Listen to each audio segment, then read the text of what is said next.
Welcome back. Gosh, has it really only been 1 week since I recorded the episode on 2025 and what your goals are going to be for this year? Okay, well, here we are. A week has flown by, certainly in my shoes, in my life, and I'm sure it's already ramping up for you as well. This is what happens in January. It starts off slowly and then it speeds up again. But no problem at all. What I'm going to give you and share with you today is actually going to speak to that. So this is going to be part 3, the long-awaited part 3 of the Overwhelm series that I'm doing for you to really help you it's to help you take control of your time, but really to start building a relationship with overwhelm that is one that doesn't intimidate you, so that like the idea of being overwhelmed doesn't intimidate you because you have the skills, you know how to get yourself out of the crisis of it. That's what I covered in part 1 of this series, getting out of crisis. And also, not only will you have the skill of getting out of crisis, what you'll also have the skill of, which is even more important, is that of avoiding crisis altogether.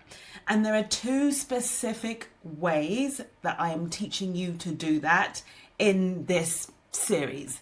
It's not they aren't the only ways I teach you to get out of overwhelm or manage your time so that you avoid falling into overwhelm.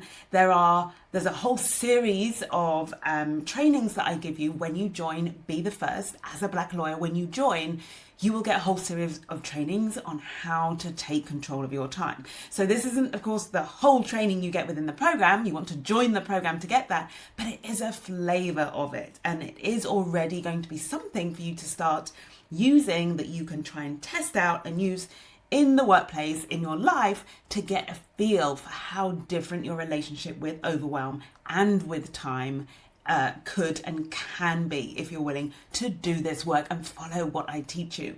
Okay, so in this session then, this is part 3, as I said, it's the final part of the Managing Overwhelm series. And what we're talking about today, the skill I'm going to be speaking to, is adapting the day. This is what I'm going to be teaching you how to do. As I said, I've already covered in part 1, we looked at getting out of the crisis of overwhelm, like the feeling of panic and it's all too much and I want to leave and I can't do this anymore. And then in the second episode, I talked about planning the week.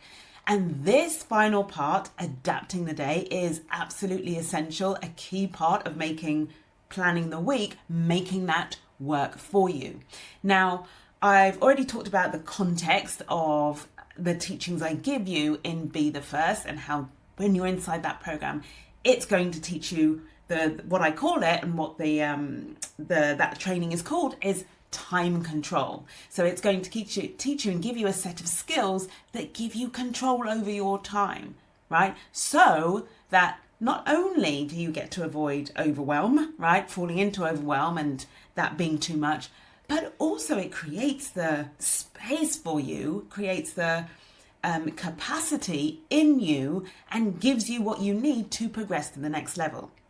One of the things that I want to say is it's almost a secondary effect or impact of what I teach you about time control, but I actually want to argue it's almost as important as you being in control of your time so that you can be calmer, do your work as a lawyer on a day-to-day basis with more ease. Like, as important as that is your ability to feel in control of your workload and of your time in a way that allows you to believe you can progress to the next level. One of the things I see and I hear you talking about, so many of you talking about, is this uncertainty as to whether you want to progress, whether you want to be partner, whether you want the next stage, and why can't you just stay here and you're quite comfortable where you are, potentially, right? Or, no, partnership isn't for me. And sometimes your brain will tell you that's because you aren't really sure whether you will fit as a partner. You look up, you see people who don't look like you see a culture that's maybe not as familiar, is different to yours. And your brain will offer you that is the reason why you don't want to progress. But what I want to offer, and what I see over and over and over again, is that when we peel back the layers of that, beneath the surface, what often drives that reluctance, that hesitancy to like take that next step, to progress to the next level, to go for partnership, for example, is a fear of what it will be like when you get there. Is a fear that, and the thought that if it's this hard where I am, it's this overwhelming, it's this demanding, it's this exhausting, what's it going to be like at the next level? And if I'm struggling to cope here, how on earth am I going to cope when I get, like, if I were to become a partner? And even the journey, the progression track to becoming a partner or going up to that next level feels intimidating, feels overwhelming, and feels like too much, and all of this extra stuff that you would have to take on. And that can be really, really off-putting. And what I don't want is for that to be the thing that makes you stops you in your tracks in your career. You shouldn't be holding yourself back from fulfilling your potential from a feeling that you are not in control of your time. And if you have been feeling that way up until this point, you are in the right place. I am going to help you change all of that. Okay, so what I teach you, and I'll come back to again and again and again, is that you can be in control of your time. I want you to take that as the message of this whole series, the message of what I'm teaching you today, and the message of time control that you will learn in Be the First. You can be in control of your time. Not only that, you can create time. This is literally the experience that my clients are having within Be the First when I teach them these tools. This is how effective they are. It's so powerful. It was so amazing for one of my clients. Like, she adapted this thought, like she offered this. It's like, oh my gosh, I really understand now. I can create time. And what she meant by that, and what I mean when I teach that, is that when you can go from thinking, I don't have time for the things that matter, I don't have the time for to progress to the next level, I don't have the time for all of the work that's on my plate. You can progress from thinking you have no control to believing and seeing and affecting the result of creating time. So time you didn't have, suddenly being able to create that. So I want to offer you as that as the, well, actually those two things as your really powerful intentional thoughts to take away from this teaching, from what I teach. So it's literally, I'm in control of my time, and I can create time. Okay?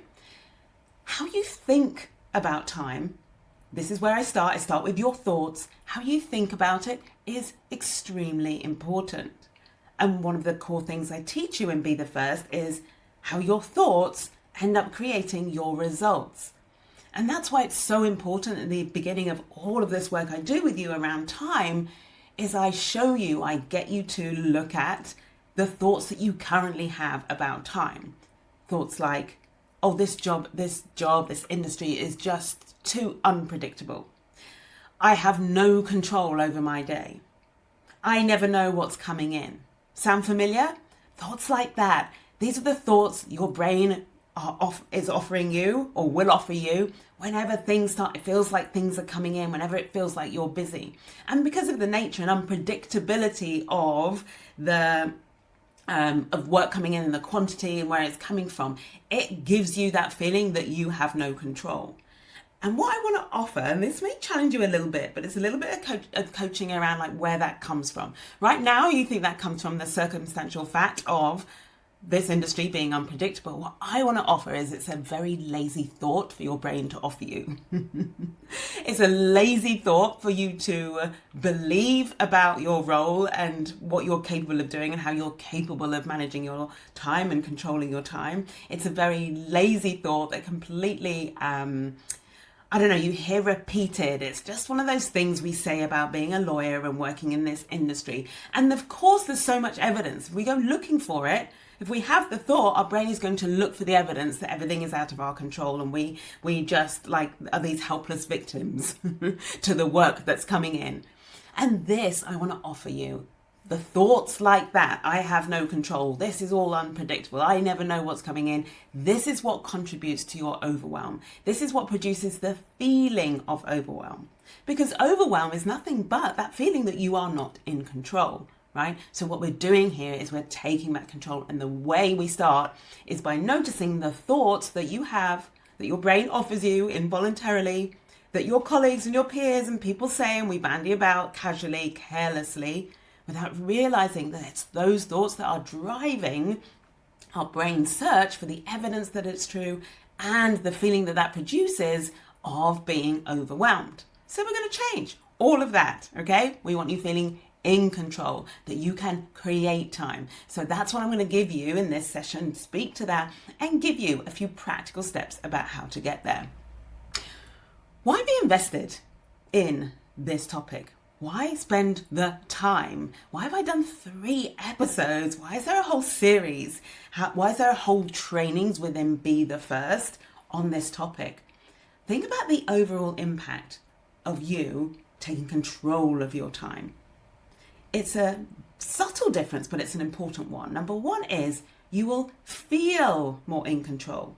So the action of you taking control of your time by following what I teach you, implementing the tools I give you, developing the skill, like practicing it until you become skilled at it. You will not only take control of your time, you will feel more in control. So instead of feeling overwhelmed, you will feel more in control. That's completely going to change your experience of being a lawyer. It's going to change your response to when work comes in. It's going to change your relationships, right? With the people who give you the work, with the people you work for and make all these demands of you. Like, it's very easy to be frustrated and constantly annoyed with the person who keeps giving you more and more stuff to do. Hard to build a relationship like that. But if you feel that you are in control of your time, that frees you up to actually deliver at the highest level and to build a good relationship with the person who delegates to you. That's just like an additional thought for you to think about, that impact on relationships. So you're going to feel more in control, which is just so much better in your body and as an experience than feeling overwhelmed. Another impact, why you really want to invest the time and energy in learning this, is because it's going to free up more time for the things that matter. I want to say the other things that matter. Your work, of course, matters. Your progression matters. I'm talking about the other things, the things that right now you're neglecting. I'm talking about your self-care. I'm talking about your loved ones, your friends, your family. And this is not just you freeing up time to attend a dinner that you booked with friends or actually make it home for bedtime. This is also about freeing up your headspace so that you can be present during those times. It's oh so important.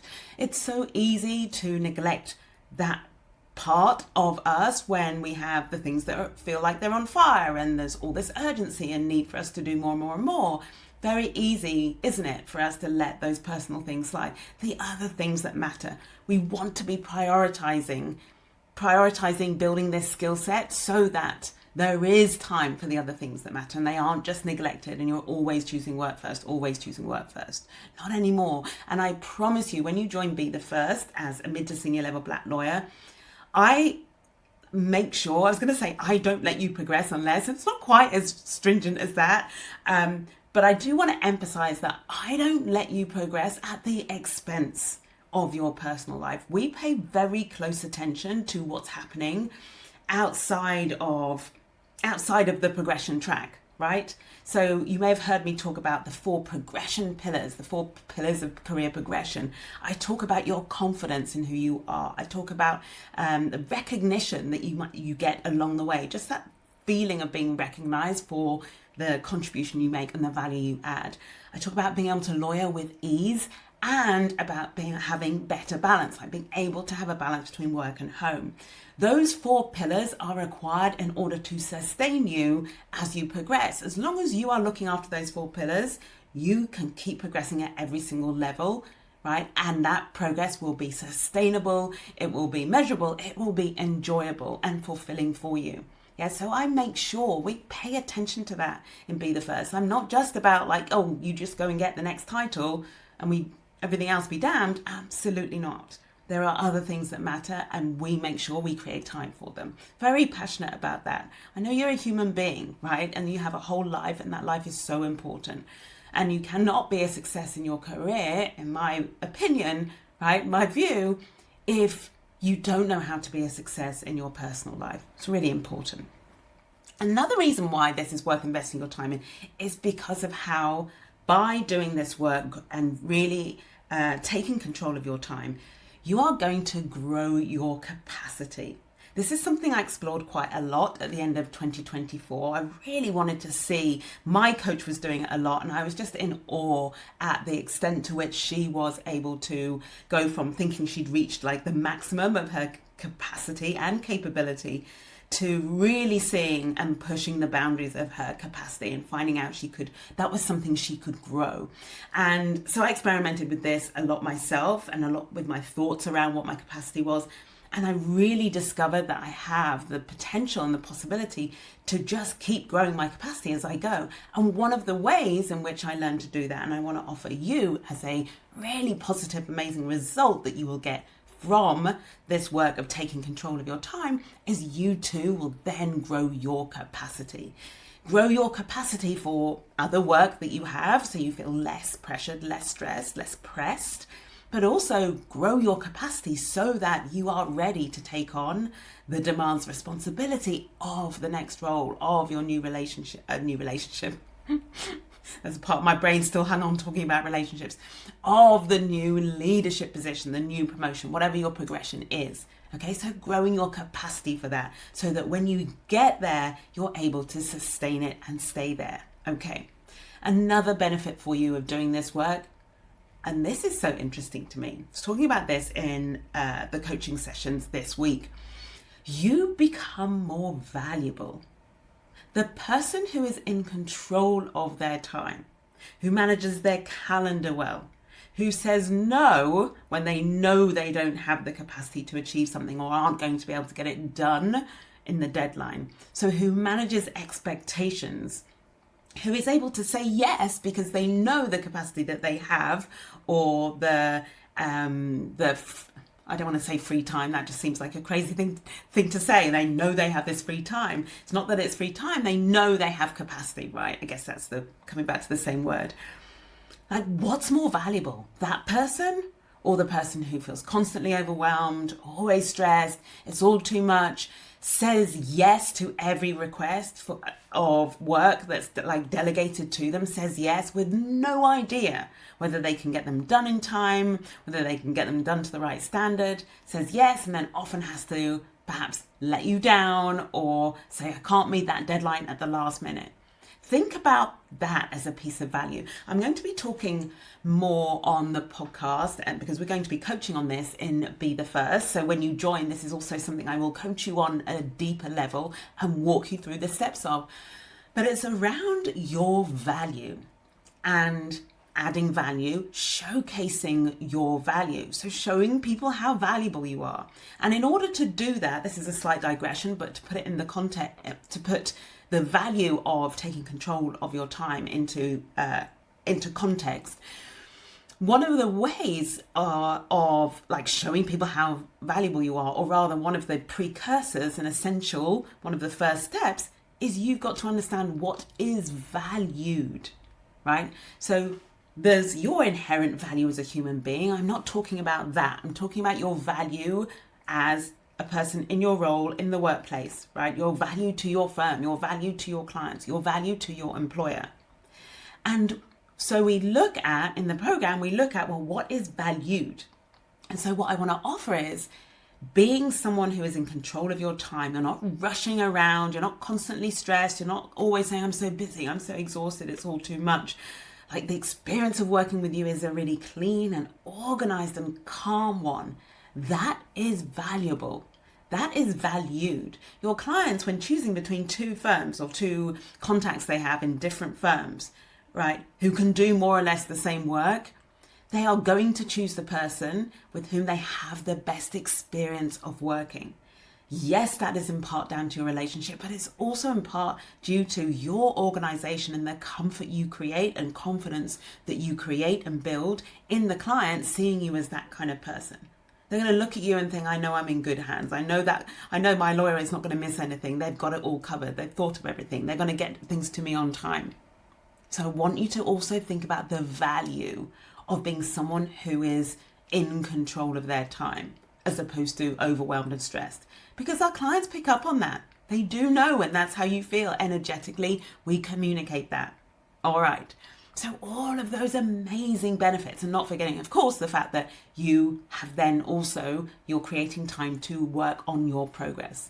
So the strategy I teach you for progressing your career, which is in addition to, it's something you have to think about alongside the day-to-day job of delivering for your clients, right? The strategy, it does require some investment of time. If you want to progress, you have to invest time in the things that will progress your career, be it building relationships with people who are different to you. Remember, that's what I teach in Be the First. It's a core principle. You build relationships with people who are different to you as an example of how you progress. Now, you need time to do that. So you taking control of your time, being able to create time, is going to just be so valuable for all of those ways. All right, so let's start with where you are now. Now, you've learned, of course, how to get out of crisis. I told you that. You've learned how to plan the week. That was the second part of the series. And now what we need to learn, we need something else, right? Those things on their own aren't enough. They will only get you so far, because the reality is things will come in. Things will come into your calendar overnight. Things will come into your inbox on the way into work. We know that that happens. I'm not buying into the idea that, oh, I have no control and I never know what's coming in. What we're saying is we know things come in. We expect things to come in overnight, or between when we log off and when we then log on or look at our phone. Between, essentially, when you planned the week, which is what I taught you to do in part 2 of this series, and when you sit down at your desk on a morning, a Monday morning or a Tuesday morning, and you go to actually get to work and honor that plan, what you will have noticed from your inbox and from whatever's like on your desk is that things come in. So we need an additional skill to complete this. And that skill is to adapt the day. That's literally what I want to teach you. The skill of adapting the day. What does that mean? Adapting the day simply means that each day, every single day, you review the plan that you made at the beginning of the week. Remember, this only works. You can only adapt something that already exists. So we're taking the plan that you already created at the beginning of the week, ideally even at the end of the previous week, right? So you can go into the week and you already have your plan. You adapt the existing plan for the things that have changed, for the new things that have come in. What came in overnight, for example, as I said, new requests, new comments. Well, oh, this is another thing. Yes, I've just caught that in my notes. Almost missed this. It was really important. You're adapting for the new. You're adapting for the diary changes, for example, that may have gone in. But what you're also adapting for, which is really key, is you're adapting for things that remain outstanding from the previous day, from your plan on days like the days beforehand. So if you set out to complete to write a set of emails, right, on Monday, and you get to Tuesday, or rather you get to the end of Monday, and you've only written 3 of those emails and you needed to write 5, there are 2 outstanding emails on your list.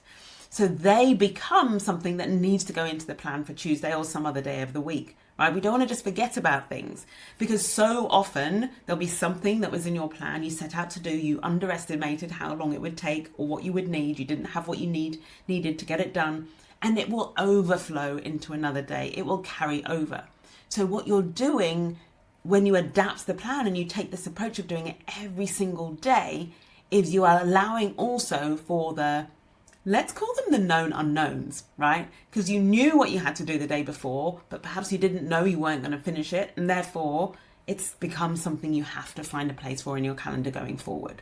All right. So adapting the day is looking for those looking for the new things that have come in, looking for sometimes the unexpected, but also looking for those things that you didn't manage to complete and finding a place for them. Here's how I want to recommend that you go about this. This is key, the timing. Before you launch into the day's tasks, take the time to review what's come in and what you had planned for the day. It's literally that simple. The key is you do it beforehand. Do not, I beg you, fall into your day. That's the expression I use for people who get out of bed at the last minute, and I literally imagine them falling out of their bed into their day, into their pile of tasks, head first. Please don't do that. Don't just have your alarm set at the last minute, press snooze, get up at the last possible minute, rush into the office, open your inbox, and then just start putting out fires. I know a lot of you are doing that, okay? Remember, this is the moment. From this moment on, this gets to be the moment where you change all of that, where you remove the overwhelm and the stress and the exhaustion of living like that, of constantly feeling like you're chasing, constantly feeling like you're behind, like it's too much. Let's move on from that. It may be the way you're used to working. It may be the way you see other people working. I want to offer, this is your progression. If it's never occurred to you that there's a different way of working, that you could be calmer, that you could plan, that you could have a plan that you can adapt and that it work, even in this industry that notoriously everyone says, you know, it's unpredictable. I don't have any control over my time. That actually you can be a lawyer who has control over your time, and has control over your time because you plan, but you also have the skill of flexing, adapting the plan for what comes in. All right? Like, I want you to, what I want for you is not so much that I want you to do it. I want the results of this for you because of how life-changing it will be for your experience. I'm just meeting too many people at the moment who are feeling exhausted, burnt out, like they need a break, they need to just, and people are just quitting their jobs, right? Because they've had enough, without knowing where they're going next, without knowing what they're going to do, because it all got too much. Don't wait till it gets too much. Don't wait till it feels like you're burning out or you do burn out. Please start implementing these strategies now. And if this feels too hard, if this feels like something you wouldn't know how to do by yourself, or you feel like you need more tools or more hand holding, this is why I have Be the First. So if you are a mid to senior level Black lawyer, like especially at that level, and you're thinking about the next step and you want to progress, you have to get inside this program and learn these fundamental skills, because this is what you are going to, once you master these, it's going to take you all the way to the top. It's going to serve you at every single level. All right? Okay, I can't be any more excited about that for you, for the result that it will create for you. So one thing I wanted to add is like how you can make this easier, this task of, okay, how can it only be like 10 minutes that I spend at the beginning of every day, by the way. You want to adapt the day every single day. This needs to be your routine, your startup routine. A bit like when you turn on your computer and it kind of, I don't know what yours is like, but mine, I've got an Apple Mac and it sort of fires up and you hear it just going ka-chung, and it's like firing up and get everything ready and calibrating. I want you to treat adapting the day like that. It's the start of every single day. It's just what you do. It's how you switch on. So to make it easier, what I want to recommend is you have somewhere, you have a place where you keep a list of, like a running list. What's it called? I think I had a client come up with a really good name for this. I'm going to have to think about it and come back to you. But it's basically the list that you keep going, okay, throughout the day. As you do more and more tasks, what happens is your tasks and your meetings, they have baby tasks. They give birth to more tasks. One meeting gives birth to more meetings or more things you need to do. So as your tasks are piling up during the day, you want to have a place where you keep that. That might be your main task list. It might be a separate one. I like to keep it separate. I like to separate, like before everything goes on the plan, I like to know kind of what's come in throughout the day, because often I'm so busy I don't actually have time to figure out what needs to be done. It could be that I need to follow up from a meeting, but I don't have time to write down what the list of tasks are, so I just am making the note of the need to follow up, right? And for that, I have a separate list. And then when I'm in the planning stage, that's when I'm thinking more detail about what needs to be done and where it needs to go. So that's just like a recommendation that anything that comes in that's new during the week, you store in one place. It makes adapting the plan so much easier because you can find everything in one place. However you want to do it, please promise me you're not going to use your brain as a storage unit. I should have said this before when it came to really impressing on you the importance of planning the week. Like, too many of you are using your brain as a storage facility. Yes. Your brain is not a storage facility. Your brain is a processor. That's like its highest function. I'm not a brain expert, but I do know processing is a higher function than storage. Storage is just a box where you put things. Processing, now that's something that requires brain power. It requires intelligence. It requires thought. use your brain at its highest capacity by using it to process stuff. And to process, if you want to use it to process, i.e. to think and make decisions or come up with ideas, to use it like that effectively, we want to keep the clutter out of it. Don't overburden your brain with having to remember the things that came up during the day, having to remember what's on your to-do list. Put them down somewhere on a piece of paper, in your desktop, notepad, wherever it wants. Just get it out of your brain so you can have more headspace. That's my little tip for you, very important. All right. What else do you need to know? Yes. So when you're adapting the day, one of the things that you will find and almost certainly experience on a regular basis is the need, when you look at that day, to move what you had already planned, move it elsewhere. Because it could well be that something that has come on is more urgent. So I wanted to just flag, because this is something your brain my brain likes to do. If I left it, that part of my brain that's basically quite lazy and wants to take shortcuts. I say the word lazy with compassion. It's just the part of my brain that wants to be really efficient, take shortcuts. What that part of my brain wants to do is take something off. What day is it today? Wednesday. Off Wednesday's list, and then just kind of forget about it. Just take it out and replace it with something else that's more important. And just kind of conveniently forget that what I've taken out, I actually need to put back in. Or the better way of looking at it is, I need to move something. I need to move what was on Wednesday's list to Thursday or Friday or to the following week. That's what I do love about Outlook, and so many of you are using Outlook, is you can literally, with your desktop, you can drag, like if you put in your calendar as part of your plan that you're doing a task and it's going to take 2 hours on a Wednesday, and you discover you cannot do that on a Wednesday for 2 hours, and actually there's something more important, you need to move that 2-hour slot, you can just drag it to somewhere else in your calendar and you can literally see where the spaces are. All right, that's so useful, so important. So please don't forget, if you do need to prioritize something else new that's come in, make sure you don't just throw out the old task that you haven't completed. Put it somewhere else. Now, the key to all of this is making decisions about what you will do when.